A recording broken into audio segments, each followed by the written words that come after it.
दोस्तों यूं तो रूस पहले से ही भारत का काफी पुराना मित्र है, लेकिन पिछले कुछ सालों से दोनों देशों के बीच में भारतीय रुपए में लोकल करेंसी में व्यापार हो रहा है और इसी को देखते हुए अब रूस ने भारत से एक बार फिर से हथियार खरीदे हैं, वह भी भारतीय रुपए में। इसके अलावा दोस्तों दूसरी खबर भारत और चीन के रिश्ते से जुड़ी हुई है।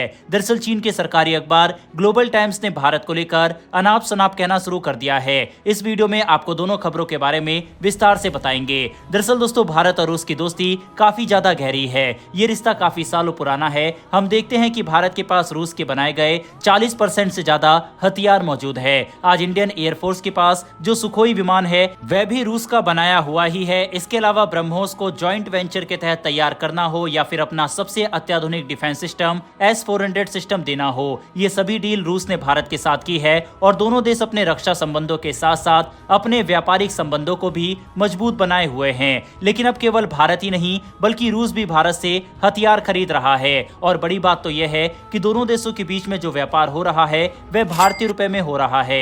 दरअसल आपको बता दें कि रूस पर यूक्रेन के युद्ध के बाद से ही लगातार प्रतिबंध लगाए हुए हैं। इसके बावजूद भी भारत ने रूस के साथ अपने व्यापार को जारी रखा। दोनों देशों के बीच में काफी बड़ी मात्रा में तेल का व्यापार देखने को मिला। बता दें कि इसकी भारत ने काफी हद तक पेमेंट भारतीय रुपए में भी की थी। आखिरकार वही हुआ और करते करते भारत और रूस के बीच में व्यापार का $8 बिलियन रुपए रूस के पास जमा हो गया। आपको बता दें कि ये सारा पैसा वोस्त्रो खातों में जमा हुआ है। हालांकि इन खातों के रुपयों में से $4 बिलियन को तो रूस ने पहले ही खर्च कर दिया था, लेकिन इसके बाद अब एक बार फिर से रूस ने अपने इस खाते में जमा पैसे को भारत से हथियार खरीदने के लिए इस्तेमाल किया है।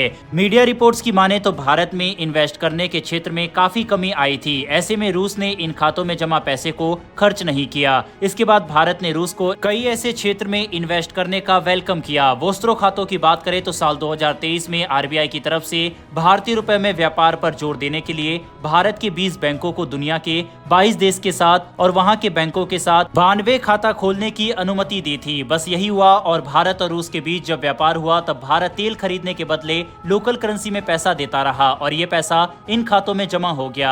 आपको बता दें कि रूस भारत में मशीनरी, ऑटो पार्ट्स और इंजीनियरिंग के कई पार्ट्स खरीदता है। इसके अलावा रूस का जो पैसा वोस्त्रो अकाउंट में जमा हुआ है उनको भारत में निवेश करने के लिए भी उसके द्वारा इस्तेमाल किया जा रहा है। वहीं दूसरी बड़ी बात यह है कि जिस रूस से लगातार हम पहले इंपोर्ट करते थे, अब वही रूस भारत में निवेश कर रहा है, भारत के सामानों को खरीद रहा है और साथ ही साथ भारत के साथ रिश्तों को और ज्यादा मजबूत कर रहा है। इस समय भारत से कई तरह के डिफेंस उपकरण में लगने वाले कई तरह के कंपोनेंट को रूस खरीद रहा है, जो कि भारत के लिए काफी अच्छी खबर है। और इससे जो पैसा भारत का तेल वगैरह खरीदने में खर्च हो रहा है वह पैसा भारत में ही रहेगा, क्योंकि उल्टा घूमकर वो पैसा रूस द्वारा भारत में निवेश करके इस्तेमाल हो रहा है। बहरहाल बढ़ते हमारी दूसरी खबर की तरफ, जो कि भारत और चीन से जुड़ी हुई है। दरअसल इस वक्त भारत कुछ क्षेत्र में जिस तरह से तरक्की कर रहा है उसने दुनिया के बड़े बड़े देशों को चौंकाया है। भारत विश्व गुरु बनने की ओर आगे बढ़ रहा है। ऐसे में भारत के दुश्मन देश इस बात को सहन कर पाए ये तो हो ही नहीं सकता। हुआ भी आखिर वही।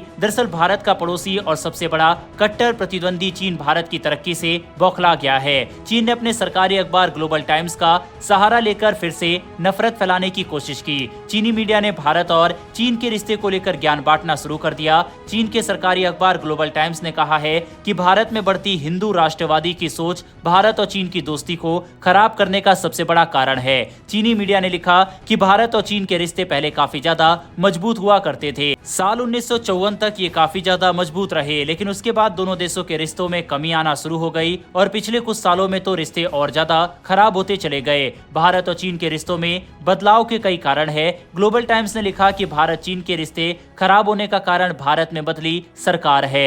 भारत में जो सरकार है उसके कारण वहां के हिंदू राष्ट्रवादी सोच भारत और चीन के रिश्ते को बिगाड़ने में सबसे बड़ा किरदार निभा रही है। इसके अलावा भारत के सामाजिक परिवेश में दक्षिणपंथी की इन्वॉल्वमेंट भी लगातार बढ़ती चली जा रही है। ग्लोबल टाइम्स ने लिखा कि चीन तो चाहता है कि रिश्ते मजबूत हो जाए, लेकिन भारत ऐसा बिल्कुल नहीं चाहता। ऐसे में भारत को चीन के प्रति अपने नजरिए को बदलना चाहिए और चीन के साथ संबंधों को मजबूत करने के लिए पहल करनी चाहिए। अब दोस्तों ग्लोबल टाइम्स की तरफ से सामने आए इस स्टेटमेंट पर आपकी क्या राय है, कमेंट बॉक्स में लिखकर जरूर बताइएगा। इन्फॉर्मेशन और वीडियो पसंद आई हो तो वीडियो को लाइक करके हमारी आने वाली डेली ऐसी वीडियो के लिए चैनल को सब्सक्राइब कर बेल नोटिफिकेशन को जरूर दबा ले। फिर मिलेंगे ऐसी एक नई वीडियो के साथ। धन्यवाद। जय हिंद।